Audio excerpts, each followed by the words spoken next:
Shalom saudara-saudari yang dikasihi Tuhan Yesus Kristus. Renungan kita pada saat ini terdapat dalam kitab Kolose pasal yang ketiga ayat yang ke-13 sampai yang ke-14 dengan tema kasih kunci memaafkan. Sabarlah kamu seorang terhadap yang lain dan ampunilah seorang akan yang lain apabila yang seorang menaruh dendam terhadap yang lain. Sama seperti Tuhan telah mengampuni kamu perbuat jugalah demikian. Dan di atas semuanya itu, kenakanlah kasih sebagai pengikat yang mempersatukan dan menyempurnakan. Mengampuni atau memaafkan adalah salah satu hal tersulit yang harus dilakukan kebanyakan orang, apalagi di posisi yang dirugikan.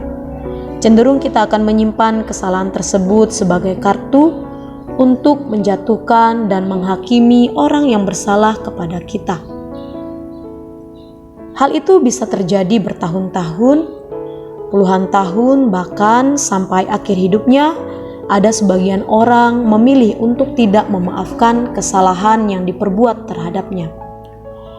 Yang menjadi pertanyaan bagi kita saat ini adalah, apakah kita masih menjadi pribadi yang sulit untuk memaafkan kesalahan orang lain dengan status sebagai orang yang percaya kepada Kristus?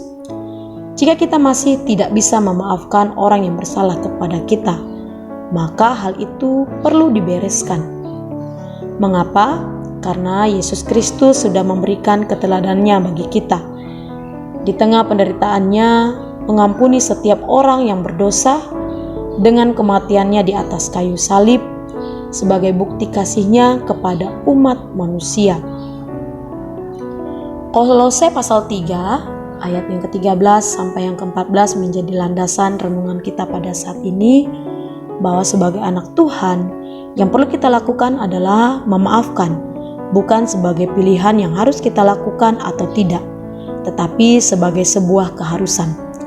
Kesabaran dan mengampuni harus dilakukan sebagai orang yang sudah percaya kepada Tuhan. Ketika kita diperhadapkan dengan sebuah situasi yang menuntut kita untuk memaafkan, maka lakukanlah hal itu.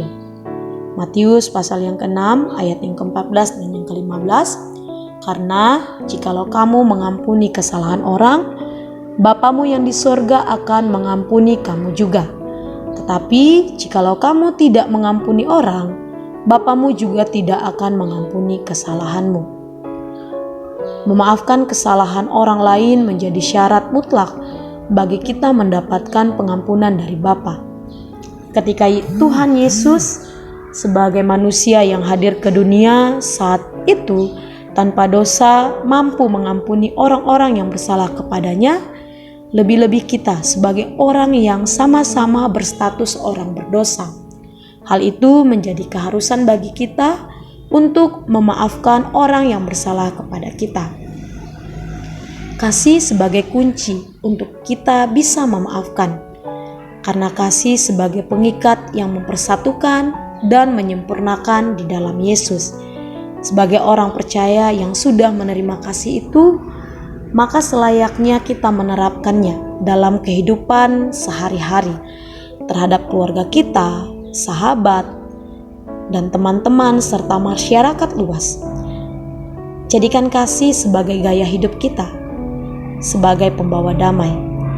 Demikian renungan firman Tuhan pada saat ini. Selamat beraktivitas, Tuhan Yesus memberkati. Shalom.